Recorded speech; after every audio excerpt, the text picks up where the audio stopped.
I rarely must change that short intro to our new intro. I must get on to that. Keep playing the old intro. I still love the song though. But big up, guys, and welcome to your predicted lineup. Yes, for tonight's game. See, within 2 minutes I've done it. Within 2 minutes I've done it. For tonight's game against Bournemouth. Yes, we're going to go through the injury list. And yes, we're going to go through the starting 11. Do you agree? Do you don't agree? Who would you pick? Will Rain agree with the choices we've made? Will Rain get his Thomas Frank cap on and say, no. We do this formation. But guys, how are you, Rain, before we get into the injury list and the lineup? How are you, bud? I'm all good. I'm warm. Yeah. Keeping nice and warm on. It's blanketed white. There's a blanket of white snow outside, which I presume they won't have a Bournemouth. We'll see. I'm sure the weather will play have a little bit of an impact on the game as well. Be a bit cold. But I'm raring to go. Yeah, you never know. The game might get abandoned. It might just to save us a bit of pain for the night.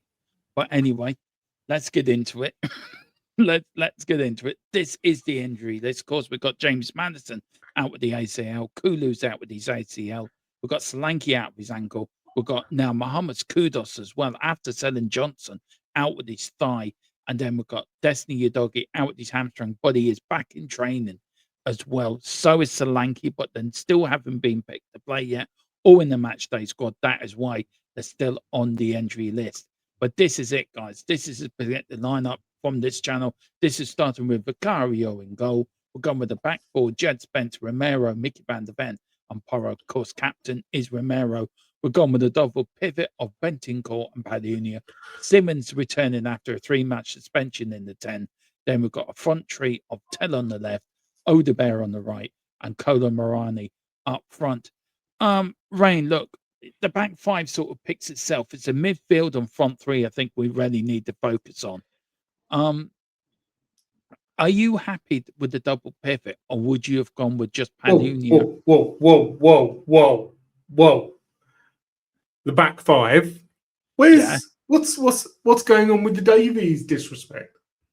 No, Davies disrespect. What's all that all about? Nothing. I just think that Jed Spence had his rest and Jed Spence starts tomorrow. I think Davies did have a very good game.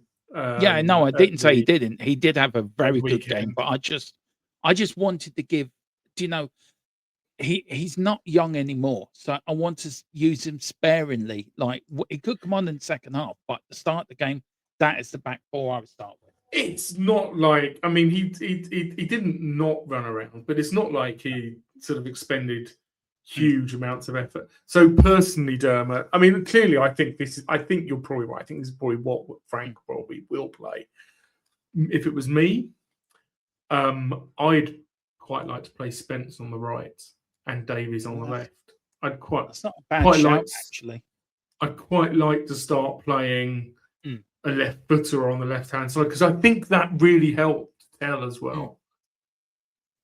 Yeah, no, that's a good shout. Maybe you could put Spence on the right and Odebear and Davies and let us know in the comments if you agree with Rain there. Do you agree that we should have started Davies? If you look at the double pivot, I don't like the double pivot, but away from home, I think it's vital tomorrow. Do you think you go with that?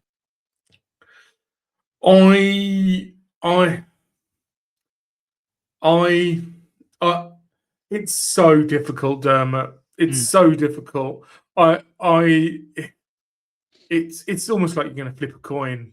And do you play the double pivot, or do we, do you play someone like Bergvall next to one of them?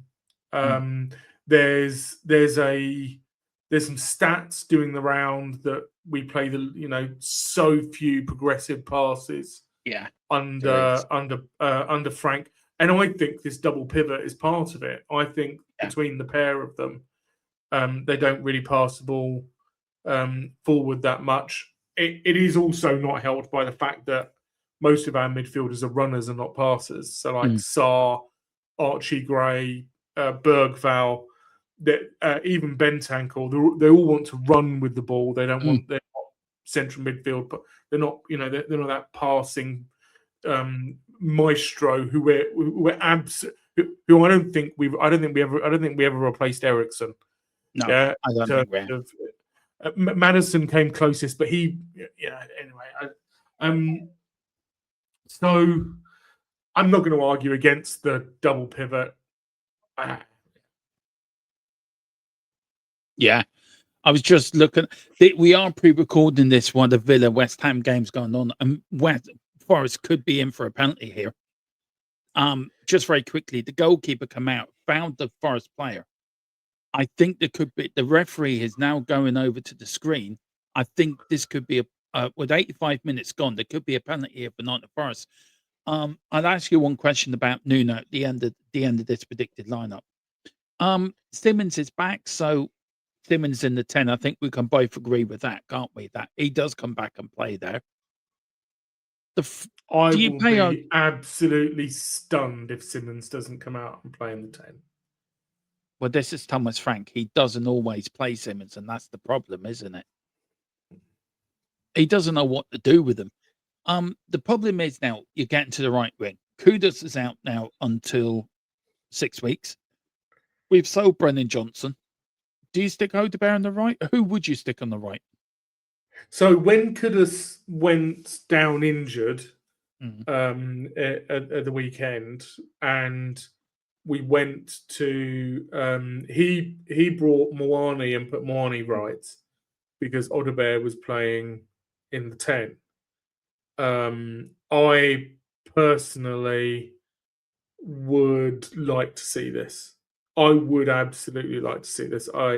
And you called the Kudus Odegaard attacking three for the last game, and not quite. He put Kudus on the right and put Odegaard in the 10, but you still called the three. And I don't know whether Frank putting Moani on the right is rather than bringing Moani into the 10 and putting Odegaard out to the right, is Frank's way of saying that he doesn't trust Odegaard on the right-hand side. And I do think Frank's got a lot of trust issues with a lot of these players. I think so. I think Odegaard would be great on the right, even as a temporary option. Tell was fantastic in the first half on the left-hand side before he ran out of legs and really should have been taken off to protect himself from himself. I do have a problem with Moani. Now that's my next question. Though Richie is on form right now, though he's not a very good player, we did bring Morani to play that striker role. We've seen Richie for the last few games. I think he has to switch it up and play Morani up front for this one. But am I wrong on that? Then should we then start with Richie up front and then Morani on, say, for the last half hour? I don't think Richie was very good at the weekend. No, he wasn't. But he is our leading goal scorer, I think, isn't he? Well, he is, yeah. And the previous game, he had a bit. He played quite well, and against Liverpool when he came on, he played quite well as well. I don't trust either of them. I think that's true. I don't know what I'm going to get from Richarlison. But he's not a solo. I think he really, really needs somebody up there with him. Simmons may help him a lot, when Simmons comes back. Maybe, yeah. But I'm losing faith in Moani quite rapidly. I so wanted him to be a cracking player, and when you've got a player like with Moani's, with his background, he was cracking at Frankfurt. Had good numbers when he was on loan at Juventus. Obviously, PSG paid a hell of a lot of money for him. You really want that type of a player to come in, especially on loan, and be a star for you for Yeah. for 6 months or 7 months, and he just hasn't. He just has not been that player, and Yes. he's had his moments, but he hasn't been the player. You may very well be right that Frank playing him left, Frank playing him right at the weekend. This is the problem. And I think it's actually, killed his confidence. I think it's maybe that absolutely is, killed his yeah, confidence, and that's yeah. down on Frank. Then that's down on the manager for not putting the play. Morani is a striker. He's not a winger. Teller's a winger and a striker. Odebear's a winger, can play anywhere in the front three. We know Sims can play anywhere in the front three. Richie can play in the left-hand side, where he did play majority of his time when he was at Everton. He played on the left side of a tree or a two, whatever. He was the second striker. So we know them players have played in that position in times. Morani's never played as a winger, maybe very rarely with France or the teams he's played for, but he's a majority. He's a striker. And I think he does play better with Simmons behind there. I think he linked up well with Simmons. But Thomas Frank hasn't got a clue what his best starting lineup is. And you would think after nearly 6 months in charge, he should know what his starting lineup should be by now. But look, we're going to leave it there, Rain. That is the starting 11. So please do let us know what you think in the comments. Do you agree? Do you disagree? Would you start a completely different midfield or a different front three? But all people want to know is, Rain, we're on the edge of our cities or chairs, whatever. What is the score prediction from you, sir? I think we're going to win 2-1. There you go. I am going for a 1-0 win. But do join us 7:15 for the best watch along around. Tottenham Hotspur, THFC T will die brings you the number one watch along. I am on We Are Tottenham TV at 6:00, so join me over there as well. So do join me for that. But guys, thank you all for watching. Hit the like, hit the subscribe, hit that notification bell. Come on, you Spurs. Let's beat Brentford tomorrow. And whatever you do join us. Let's go for it. Rain, thanks a lot, bud. We'll see you tomorrow. See you late tonight, or whenever. We'll see you when we're live. How many Spurs? Come on. Eyes on the prize.